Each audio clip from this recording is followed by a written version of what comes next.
tobula nti mu katambi kano lwaki ebintu ebimu ebivaayo ebimulaga nti w'amaanyi Kiganda byeyagala nga bikole ki bifulume. Ndumba wa Ndumba gye wagenda ne Pooko kati omanyi lwaki kaaliwe katyo lwaki wali yateekawo Pooko kubanga yali anti nakugambye yaŋŋambanga nti yogera kino teekawo kino.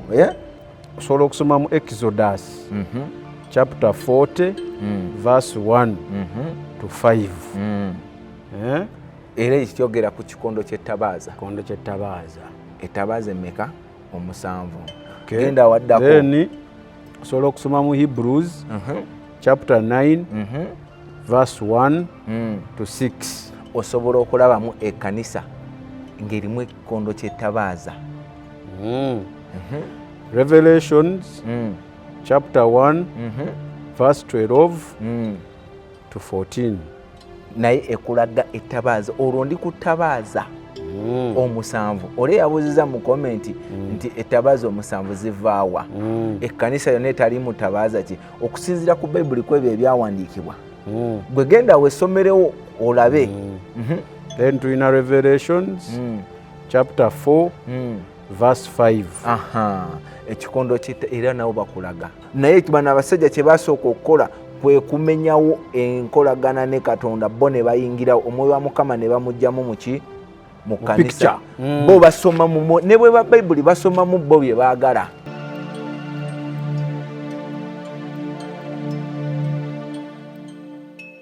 Obulamu bunyuma, obulamu buwooma. Ekyo tekiriiko awakanya wabula obulamu bunyuma bulamu agugi mazima. Wuliriza nkuleetedde ekyokuddamu ku ndwadde ez'enjawulo ezituteganya mu bulamu gwe wamma ne tulema okweyagala. JS Medical Hubs bano bakugu mu kujjanjaba ebizimba mu lubuto, tujjanjaba hania n'abulira ddala otawanyizibwa ndwadde za lususu, ebimmonde ku matu, enkovu ezizimbye oba nsundo, byonna tubibuzaawo. Ate nno tetukoma okwo, era tujjanjaba ulcers, sukaali, pressure n'endwadde endala nnyingi. Abatawanyizibwa mu nsonga z'omukisenge nammwe tetubalekeredde. Tulina JS Body Cleanser nga bw'olinywa lino likamula obucaafu bwonna mu mubiri. Olwo JS Immune Booster ne lizimba obutafaali mu mubiri. Linyweko weetangira okulwalalwala. Ku JS Medical Hubs eddagala tukozesa lya butonde teririna bulabe yadde. Basebo ne bannyabo mbalamusizaako mu linnya lya Mukama waffe Yesu. Yenze Musawo John Sewanyana wano ku JS Medical Hubs. Njagala okujjukiza ekintu kimu nti obulamu buli mu ngalo zo. Byolya ku sowaani yo oba byonywa mu kikopo kyo bye bigenda okusalawo onaabeera mulamu oba onaabeera wandwadde. Tukuyita wano ku JS Medical Hubs tukujjanjaba endwadde. Jjukira nti ffe we tujjanjaba ensibuko, tujjanjaba cause, tetujjanjaba symptoms. Tukuyita jangu ojjanjabwa endwadde yo wano ku JS Medical Hubs ojja kuwona mu linnya lya Yesu Kristo. Amina. Tusangibwa Nansana okumpi ne Nansana Business Center oba tufune ku simu zino wammanga noti 7 noti 6 367 362 oba noti 772 999 noti 29. JS Medical Hubs for health and skin solutions. Ng'oyagala okumanya ebiriko tambula n'abaliko. Enzige ebuuka na nzige olaba n'abazungu baakiraba nti birds of the same feather. Kati nno nkuleetedde banywanyi bo mu nsonga zonna ezikwata ne tekinologiya. Yoshtech Services bw'ova ku bano ogenda kuwangatto. Yoshtech Services be baliko. Oyagala kukuzimbira website oba application olina ekyakubulako mu system ya kompyuta yo, bano babinoonya ne babikomyawo oba kyewandiise data recovery. Tebakoma okwo. Yoshtech Services era bakuyamba okulaba ng'olina obukuumi ku bibanja bye ebya intaneti. Kiyite Cyber Security Services era nga bakanika ne computers. Bano nakugambye bannakinku mu tekinologi era nawe ayagala okwebuuza ku kintu kyonna ekikwatagana ne tekinologiya tukwaniriza. Oyagala cloud services, network services oba software development, naawe beekwate. Basangibwa Rubaga Road opposite Barbados Hotel okuliraana Trinity Christian Church. Bakubireko ku noti 7 noti 5 519 715 oba noti 787 996 667. Yoshtech Services, empowered by innovation. Otegeera be bakadde bange bano beŋŋamba nti kyovula nti tuffe tuzze okuzibula abantu amaaso, tetulina musumba gwe tuvumirira afe tulekawo bibuuzo ffe tulekawo bibuuzo bwe tukuleetera gw'otegeere Katonda ow'amazima gwe omuntu wa bulijjo ali eyo kubanga abantu bali mu makanisa eyo bababbye abantu bali mu makanisa eyo balina ennaku balina ebizibu ate abasumba wano tebabaleetera kutegeera Katonda wabula babaleetera kutegeera basumba na kubaagala oli agamba nze musumba wange Kiganda yansabira n'ensumulukuka kikyamu Kiganda si yakusumulula musumba wange Kayanja yansabira n'ensumulukuka kikyamu anti era Katonda ayita mu bantu Katonda ayita anti ye eyo excuse aziteekawo nga ye negulumiza Katonda ekitegeeza nti bw'oba olina omwoyo w'okutegeera omanya bumanya nti omusajja ono akozesebwa Katonda ono amukozesa nange asobola okunkozesa nze tekinneetaagisa kugenda w'oli musumba kinneetaagisa kukola kikwenenya nfukamire wano Katonda ansonyiwe kinneetaagisa kwenenya abasumba bano tebaagala kugamba bantu kwenenya naye bo beenenya kubanga tasobola mugamba kwenenya nga naye already yayenze ku muwala wa Ngoni mu church alinamu basista nga basatu abafunisiza embuto naye basumba tebamanyi nti bano abawala beenyumiza ekyo ndowooza tebakimanyi era oli akubuuza bwino omujjawo abasumba mukimanye nti abasisita batunyumiza sisita abeera ne boyfriend because ne sisita akimanyi omusumba ono talina gyantwala webale nnyo olwedde omusumba alina amaka jesi aba akwagalako kasente nze nakugamba nnyina mukwano gwange siramwogera linnya yaŋŋamba we yali agoba ku byogenda ebweru yagendako ew'omusumba omu omunene wano amusabire omusumba n'amugamba abaamusisinkanawa n'ekifo kye yamugamba ekyo nga kimalamu amaanyi n'agenda omusumba n'amugamba kati nno olaba osaba byagenda bweru nti ani tutawaana nze ninawo akasente nze byonna ŋŋenda bikolerako ogende mu nsi gy'oyagala kasita okkiriza ekintu eki kimu nze obeere mukyala wange owokubiri ate saagala nnyo baana bangi nze njagala abaana aba olwesi ayinza n'omugaa ninayo n'abaana bamala gwe tojja kunzaalira mufumbo kulya buli sente era wemwogera wano buli omu ayinza oba amanyi ne mukazi we weebale nnyo so n'amugamba njagala nze baana bameka babiri nze nkuteeka eyo mu nsi gy'oyagala okgenda obeere eyo nga twesanga eyo musumba batunyumiza oyinza n'okuba sisita gwe waliwo okwana sisita yatunyumiza ayinza n'okuba yali girlfriend wa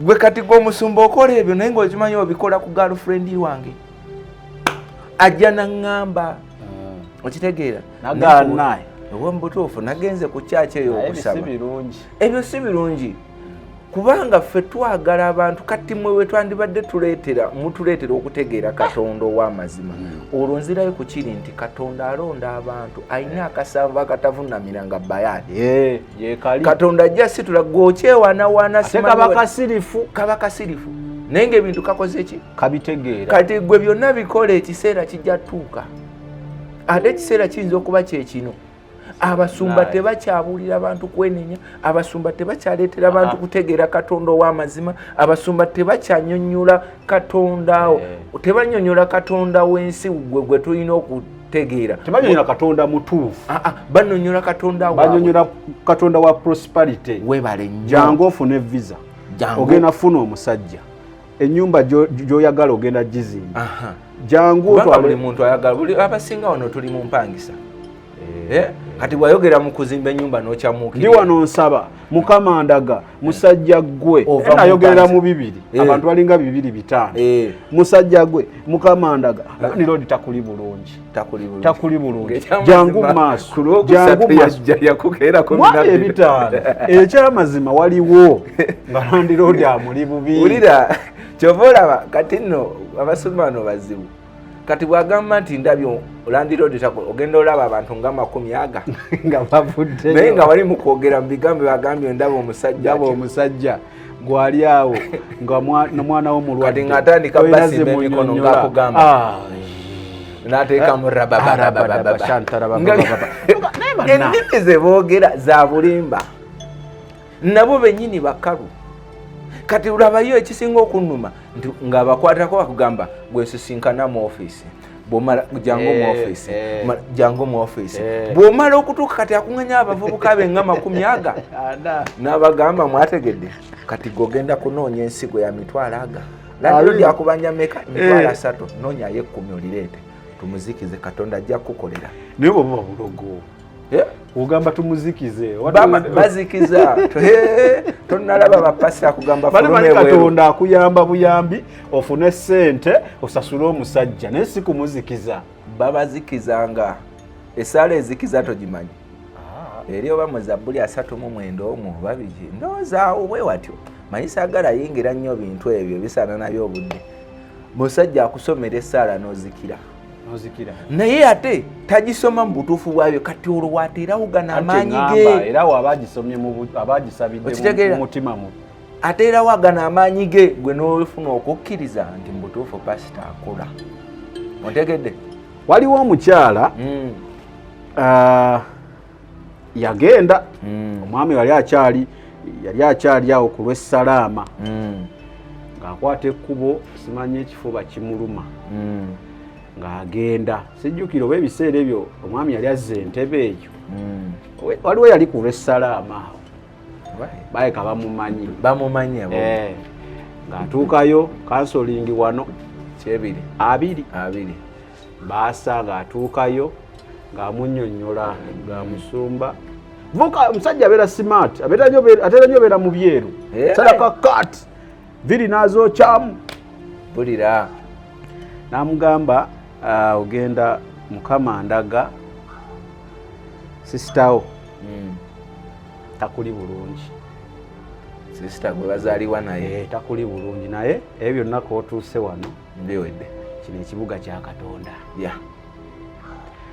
n'amusabira mbu kakati omukyala agamba simanyi omukyala agamba in fact yagamba nti mu kumusabira awo yagwa n'afuukamu unconscious agenda okuzukuka nga bamulaga ekibakuli kirimu amagumba n'ebintu biringa musaayisayi gamugamba osumuluddwa bino byosesemye kati wulira kankuweyo akantu kamu ng'omukyala adda ewaka wadde wajja kukombawo ku wiikendi omukyala agamba mbu yawonaawonamu wiiki 2-3 yawonaawonamu naye wayita omwezi ogwo ate n'atabuka bubi nnyo omukyala twamuziika n'okusingawo twamuziika nnyo naye ng'omusumba waali awo kati kankugambe ekintu kino kyekiri kye nakugambye nti sisobola kwewala gw'oyita bishopu w'Kiganda mu bujulizi bwange omwami oyo kati kyeyakola omwami ono kyeyakola gwenyumizaako Kiganda kye yali ajja okunkola lwaki nti Katonda yannyamba buyambi kubanga bw'ozuula obulwadde bwange n'otabuwa ddagala ttuufu ekyamu kitegeeza buba bugenda kunzita kati nze ekirwadde kye najja nakyo ku kyaki nga nsuubira nti ngenda kuyambibwa ku kyaki saayambibwa yensonga lwaki nvaayo nenjogera saali mwetowaze bameka abali kwetowaza abali abetowaza awo ku kyaki nakugamba nakwogerako ku mukyala gwe bayita Saidaati yakwata iyo kigege nagiwa n'essaawa ya leero yeriko kingido ejjo olabako ekisuwaani taxi gundi gwayogerako yakyaliyo ani dani bisoboka eyali yedorini Dokasi munnange takyaliyo naye yavaayo yali sekuritale oyo yali sekuritale oyo Dokasi bami nkutumiddeko mukadde wange nkwagala nnyo kubanga Dokasi oyo mu kaofiisi ke bamugobamu ne balyoka bakwata ebintu byange ne babiwumuza omwo okay kakati era mu bujulizi nawuliramu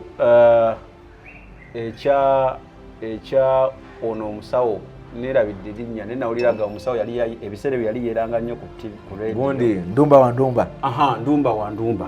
Ate wamutugamba. Ati kati nakugambye ebintu ebimu nali sisobola bikugamba kati wali ebyo tobola nti mukatambi kano lwaki ebintu ebimu ebivaayo ebimulaga nti wamaanyi Kiganda byeyagalanga bikole ki bifulume. Ndumba wa Ndumba gye wagenda ne Pooko. Kati omanyi lwaki kaaliwe katyo lwaki wali yateekawo Pooko kubanga yali anti nakugambye eyaŋŋambanga nti yogera kino teekawo kino nakane weekubamu endobo mbu wagenda ne kapooko katono mbu wakagula nusu 10.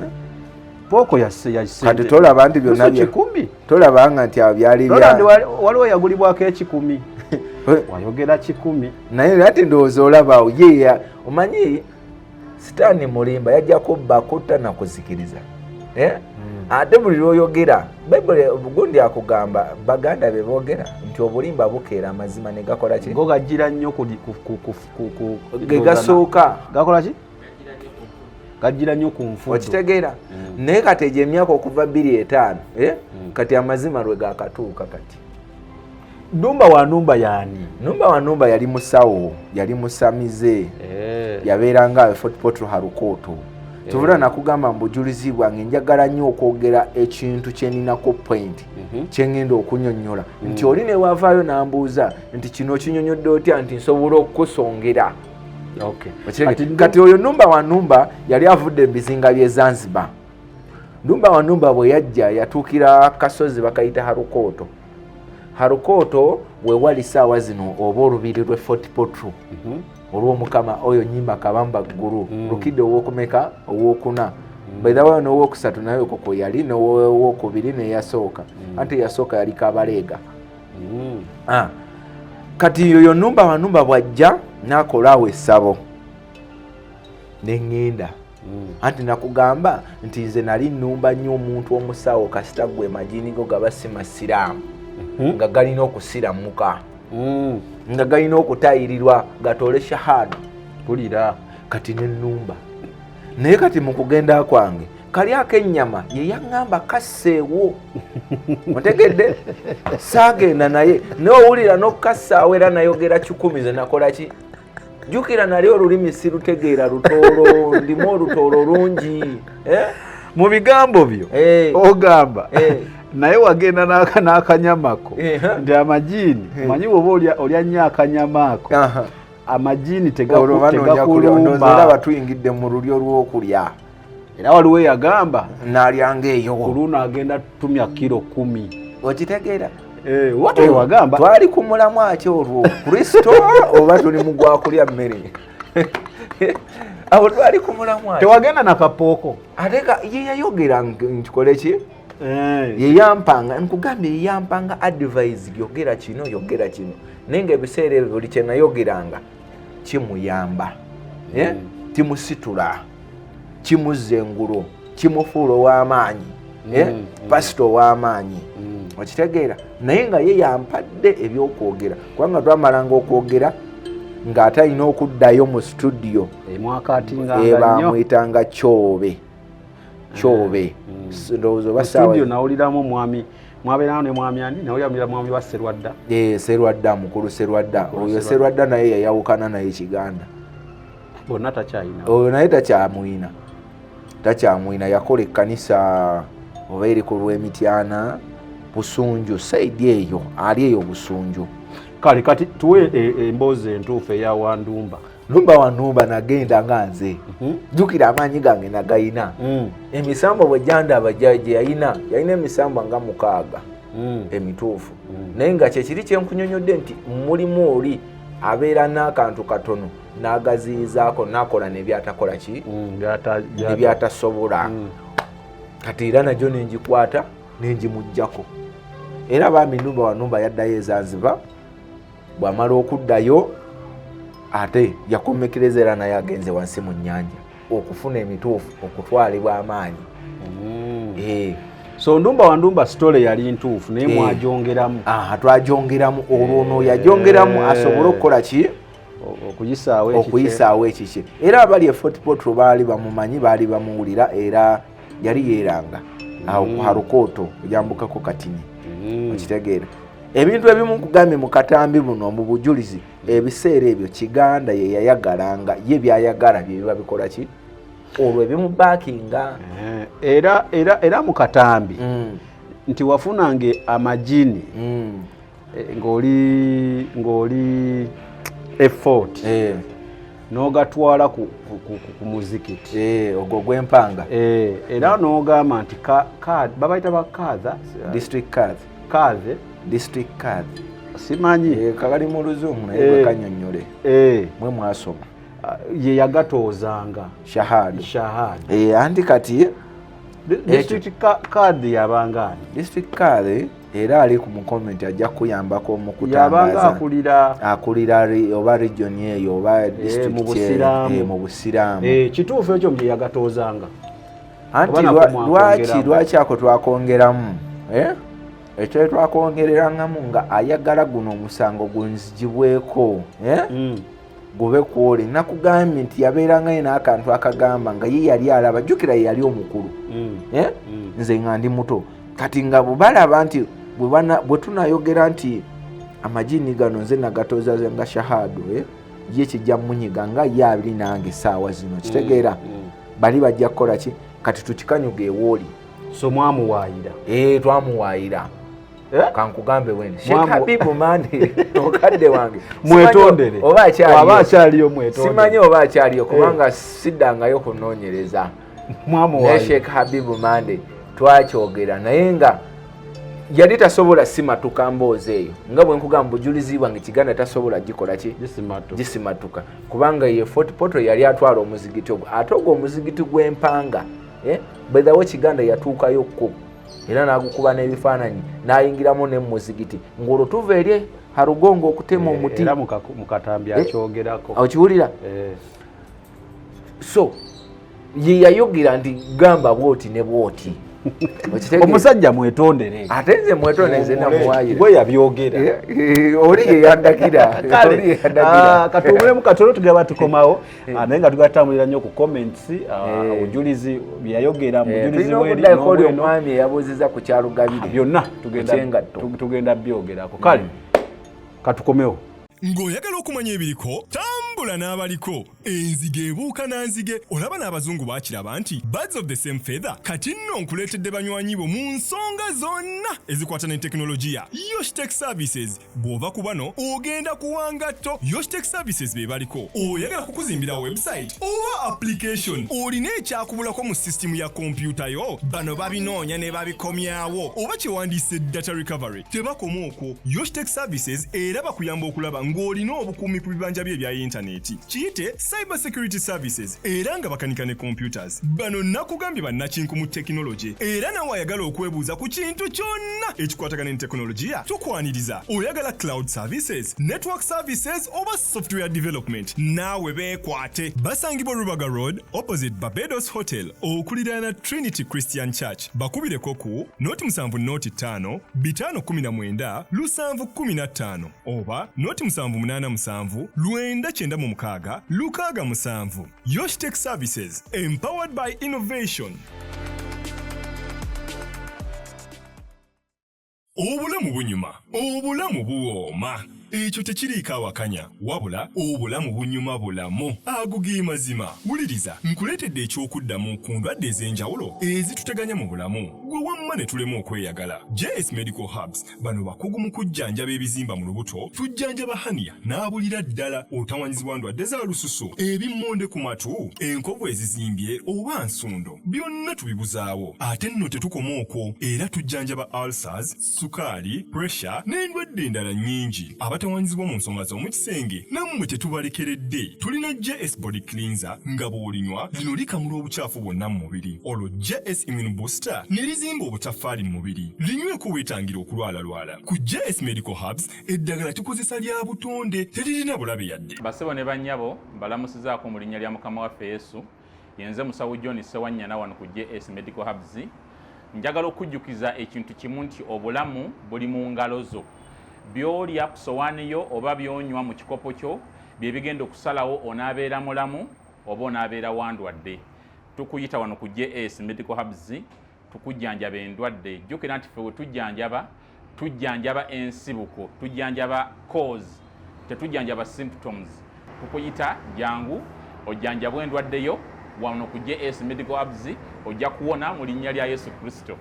Amina. Tusangibwa Nansana okumpi ne Nansana Business Center oba tufune ku simu zino wammanga noti 7 noti 6 367 362 oba noti 772 999 noti 29. JS Medical Hubs for health and skin solutions. Okay, kuliko nnyo Bulango obwo bw'olabye Samikege mannya gange lwa nsolima ku kamera yabeerako kulaba nga buli kimu kifuna loud and clear. Abaagala omulabako bajja kujja batukyalireko batukyalireko omulabeko abagamba alabikeko bajja kujja batukyalireko batugambe tuzze kulaba ku Roland ffe tuddeyo anti oyinza omusubwa sente bajje nazo bazibawo ye wa black wa brown kyebagala simanyi mumbe muwaliawo waliwo abamwegwanyiza osanga abuza simutegeera nange naye abamwagala bajja mulabako tetumukweka weewaawo then bajjukiza mugende mukyalireko kwaba abantu abadde mu Bulango obwo bajja bakola bulungi. Walinamu obulwadde obukutawaanya tolina na kulwala genda bakuwe body cleanser ejja kujjamu obutu obwo, then bakuwe ne immune booster ejja okuzaamu amaanyi obeere nga ate munnaye si buli kalwadde ndikakuba wansi. JS mukubireko yoshi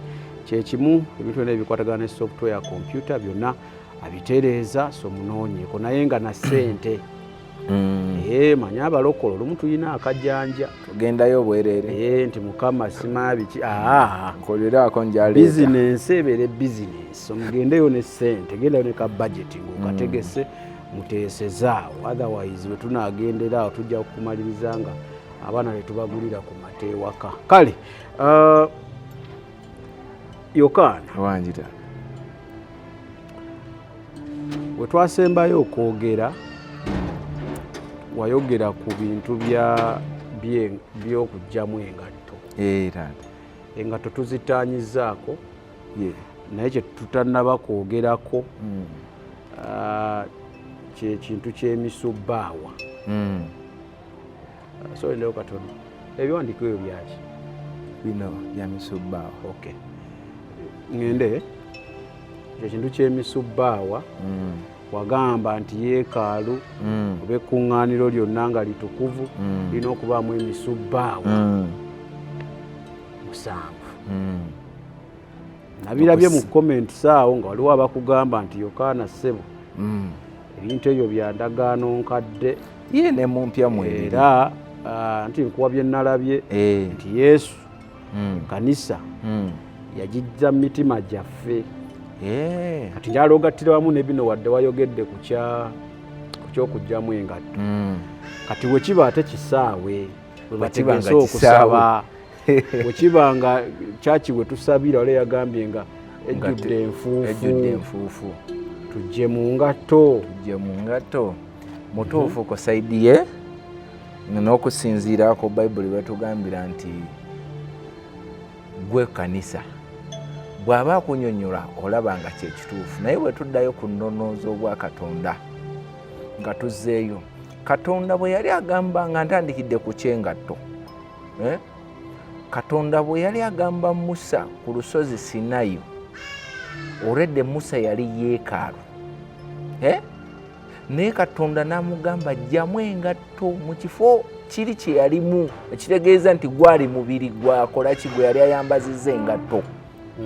Okitegeera kituufu kati ekitegeeza nti naffe bwe tuba tukyali ku nnonozo obwa Katonda kyovula nti okwogera ne Katonda tulemeddwa okwogera ne Katonda kyovula nti tulemeddwa okutegeera Katonda gwe twakkiriza olw'ensonga nti bano abasumba abandi tuleetedde tutegeere ennonozo obwa Katonda tebatuwadde mukisa bo babimanyi naye bo si kyekigendera, si kwekwolesebwa kwabwe oba si kyebanditugambye tukole, si kyebatugamba tukole ki kyebantugambye tukole si kyebatugamba. Batugamba bo we bafunira, bagamba tukole ffe bo tukola bo bye bafunira, okitegeera. Era owulira oli mu kwogera gamba nze musumba wange Katonda wa Pastor Gundi, Katonda wa Pastor Gundi tasobola gamba Katonda wange nga bwe wasitula Pastor Gundi nange nkola ki nsitula. Kati nnyonnyola ekyo, kati ekyo kyensobola okugamba nti wonna wooli bw'oba oyagala okwogera ne Katonda omanyi okusaba kuno kulimu ebitundu bibiri.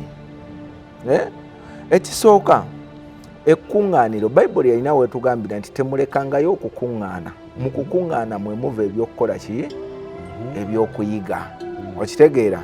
Yawulawo ekkuŋŋaaniro oyawulewo ne yeekaalu. Bwe mubaamu ekkuŋŋaaniro, by the way ekkuŋŋaaniro Musa ye yasooka okukola ekkanisa eyasooka mu byawandiikibwa. Katonda n'amugamba ateekemu ekikondo ky'ettabaaza. Yali Musa? Yali Musa, okiwulira? N'akola ekikondo ky'ettabaaza omusanvu. Pawulo, tujja ne mu Pawulo naye tukola ki? Mu Yokaana tujja tukiraba. Onfuna? Iwa ebyawandiikibwa ngenda kubikulirayo ng'ojja kusoma gw'osinga okutegeera okusoma, kubanga ojja basomera nze oluganda lwange luyinza obutakola ki lotagira. Tutandikire mu ndagaano nkadde oba empya? Byonna byompa wazze weetegese gwe osobola kusoma. Basomere munnange gw'osinga okutegeera, basomere. Wano Musa wano bandaga osobola okusoma mu Exodus chapter 40 verse 1 to 5. Era ekikyogera ku kikondo ky'ettabaaza. Kikondo ky'ettabaaza. Ettabaaza emmeka? Omusanvu. Genda waddako. Then osobola okusoma mu Hebrews chapter 9 verse 1 to 6. Osobola okulabamu ekkanisa ng'erimu ekikondo ky'ettabaaza. Revelations chapter 1 verse 12 to 14. Naye ekulaga ettabaaza. Olwo ndi ku ttabaaza omusanvu. Oli yabuuziza mu komenti nti ettabaaza omusanvu zivaawa? Ekkanisa yonna etalimu ttabaaza ki? Okusinziira ku Bayibuli ku ebyo ebyawandiikibwa. Gwe genda weesomerewo olabe. Then tulina Revelations chapter 4 verse 5. Ekikondo era nawo bakulaga. Bwe tugenda mu Yokaana obanga Yokaana akulaga. Kati waliwo atugambye nti waliwo endagaano enkadde n'empya. Naye wano tulaba mu ndagaano enkadde bibino weebiri ebyawandiikibwa meka? Bibiri. Wano ndabawo second oba eno Chronicles. Second Chronicles chapter 13 verse 10 to 12. Waliwo n'eno. Eno Exodus 40 verse 1 to 5. Ebyo biri mu ndagaano nkadde. Kati bwe tudda mu bino biri mu ndagaano mpya. Naye nga byonna bimaakingana kino. Ekyekondo ettabaaza emmeka? Omusanvu. Kati gwe abadde agamba nti ettabaaza omusanvu teziriiyo, okukoleza ekikondo ky'ettabaaza omusanvu mu yeekaalu tekiriiyo, ebyo binjigirizayo abasumba. Abasumba balaba biringa ebibamalira obudde, kubanga bw'anaakumira ekikondo ky'ettabaaza omusanvu nga kirabise mu kkanisa, olwo kitegeeza wateekwa okuba nga ennono azituukirizza, aleseewo omwoyo wa Mukama ng'akulukuta. Naye bano abasajja kye basooka okukola kwe kumenyawo enkolagana ne Katonda, bo ne bayingira omwoyo wa Mukama ne bamugjamu muki mu kkanisa. Bo basoma ne bwe ba Bayibuli basoma mu bo bye baagala, okitegeera, ebibaweesa kasente. Kyobula nti tasobola kusomera kyawandiika kikugamba genda wenenye oyogere ne Katonda tulabe, oba musumba akuweegayirireko afukamire akusabira ebyaddala yeegayirire, olwo ajja kufuna okwolesebwa. Mwoyo wa Mukama ajja kujja amwolese nti bannange oyo alina mujja we bwe yakola bwati ne bwati myaka 3 emabega, kigenda wenenye. Tajja kikugamba kubanga gwe ne mujja omuwalanagana naye gwe alina kasente ntegedde kati ye ayagala akukuumirawo akulyeko akasente ako naye nga takumaliddewo kizibu kyo olwo yandikumaliddewo ekizibu kyo ye Katonda tamukuleetedde kumutegeera basifuba okutuziyiza okutegeera Katonda Yokaana omwaka nga guggwako wabaayo okusaba crusade mu bisaawe ebyenjawulo waliwo ababeera ku chachi yaabwe bwayisaawo wabaawo ababeera mu Namboole wabaawo luli waaliwo Nakivubo nga waliwo agenda naye kati bakyagendayo naye waliwo ababeera ku Odi Kampala Kasaawa awo waliwo ababeera ewankulukuku mu kisaawe ku guno omulundi waliwo n'abaali ku Kasaawe Ekitebe mpulira saalabawo ttabaaza tewalabawo ttabaaza omusanvu kati ng'ate ebyawandiikibwa biragiro ziteekawo mbuuza kibuuzo kyange ebuuza tewalabawo nga bajjamu engatto tebajjamu nangatto yes kaakati awo bali mu byabwe babeera mu buli yagendayo ali mu wulira bannange nakugambye wali mu kusooka nti ebintu ffe abakkiriza bye twandibadde tukola ate bannaffe abatali bakkiriza bo tebabikola waliwo ekyawandiikibwa kigamba nti mmwe temusingewo nyaawo ebyo by'owulidde oba ebyogeddwa mu episode eno si birowoozo bya Unique Media nga channel awamu n'abagikulira wabula birowoozo by'abantu ssekinnoomu mu kiti kyabwe